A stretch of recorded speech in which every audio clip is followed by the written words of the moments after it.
12,000 یہودیوں کے بندر بننے کا قصہ۔ روایت ہے کہ حضرت داؤد علیہ السلام کی قوم کے 70,000 آدمی عقبہ کے پاس سمندر کے کنارے ایلا نامی گاؤں میں رہتے تھے، اور یہ لوگ بڑی فراخی اور خوشحالی کی زندگی بسر کرتے تھے۔ اللہ تعالیٰ نے ان لوگوں کا اس طرح امتحان لیا کہ ہفتے کے دن مچھلی کا شکار کرنا ان لوگوں پر حرام فرما دیا اور باقی دنوں میں شکار حلال فرما دیا، مگر اس طرح ان لوگوں کو آزمائش میں مبتلا فرما کر ہفتے کے دن بے شمار مچھلیاں آتی تھیں اور دوسرے دنوں میں نہیں آتی تھی۔ تو شیطان نے ان لوگوں کو یہ حیلہ بتا دیا کہ سمندر سے کچھ نالیاں نکال کر خشکی میں چند حوض بنا لو، اور جب ہفتے کے دن ان نالیوں کے ذریعے مچھلیاں حوض میں آ جائیں تو نالیوں کا منہ بند کر دو اور اس دن شکار نہ کرو، بلکہ دوسرے دن آسانی کے ساتھ ان مچھلیوں کو پکڑ لو۔ ان لوگوں کو یہ شیطانی ہلا بازی پسند آ گئی، اور ان لوگوں نے یہ نہیں سوچا کہ جب مچھلیاں نالیوں اور حوضوں میں مقید ہو گئیں تو یہی ان کا شکار ہو گیا۔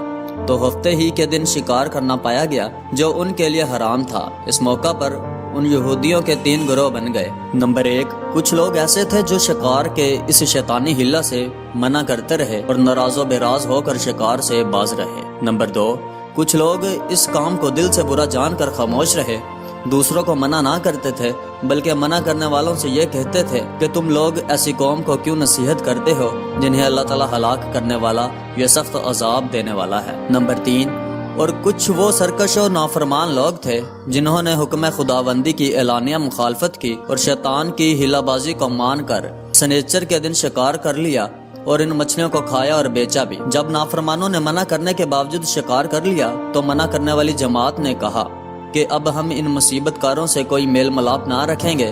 چنانچہ ان لوگوں نے گاؤں کو تقسیم کر کے درمیان میں ایک دیوار بنا لی اور آمد و رفت کا ایک الگ دروازہ بھی بنا لیا۔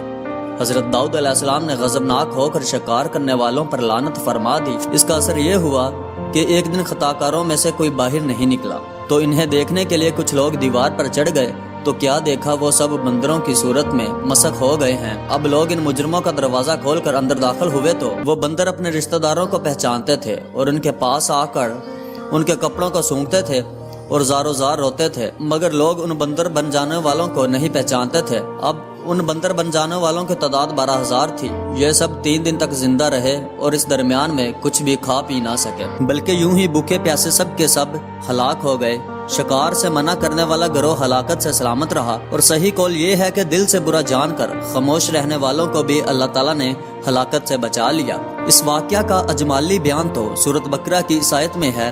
ترجمہ: اور بے شک ضرور تمہیں معلوم ہے تم کہ وہ جنہوں نے ہفتہ میں سرکشی کی تو ہم نے ان سے فرمایا کہ ہو جاؤ بندر دتکارے ہوئے۔ اور مفصل واقعہ سورۃ اعراف میں ہے، جس کا ترجمہ یہ ہے: اور ان سے حال پوچھو اس بستی کا کہ دریا کنارے تھی جب وہ ہفتے کے بارے میں حد سے بڑھتے، جب ہفتے کے دن ان کی مچھلیاں پانی میں تیرتی ان کے سامنے آتی، اور جو دن ہفتے کا نہ ہوتا تو نہ آتی۔ اس طرح ہم انہیں آزماتے تھے ان کی بے حکمی کے سبب۔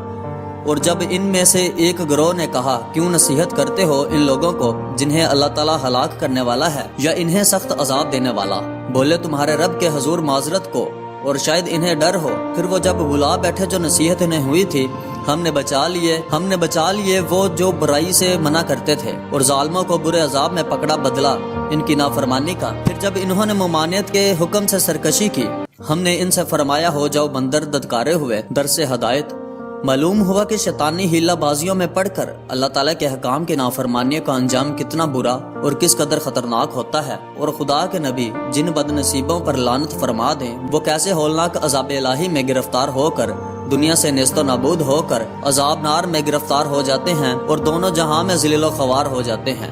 نعوذ باللہ۔ اصحاب اللہ کے اس دل ہلا دینے والے واقعہ میں ہر مسلمان کے لیے بہت بڑی عبرتوں اور نصیحتوں کا سامان ہے۔ کاش اس واقعہ سے مسلمانوں کے قلوب میں خوف خداوندی کی لہر پیدا ہو جائے اور وہ اللہ رسول عز و جل صلی اللہ علیہ وسلم کی نافرمانیوں کی پگڈنڈیوں میں بٹکنے سے منہ موڑ کر صراط مستقیم کی شاہراہ پر چل پڑے اور دونوں جہانوں کی سربلندیوں سے سرفراز ہو کر اعزاز و کرام کی سلطنت کے تاجدار بن جائیں۔ معزز خواتین و حضرات، امید ہے آپ کو ہماری ویڈیو اچھی لگی ہوگی۔ اگر آپ کو ہماری ویڈیو اچھی لگی ہے تو پلیز ہمارے چینل ایچ ڈسکوری کو سبسکرائب کریں اور بیل آئیکن پر ضرور کلک کریں تاکہ ایسے آنے والی اور نئی ویڈیوز آپ تک بآسانی پہنچتے رہیں۔ شکریہ، اللہ حافظ۔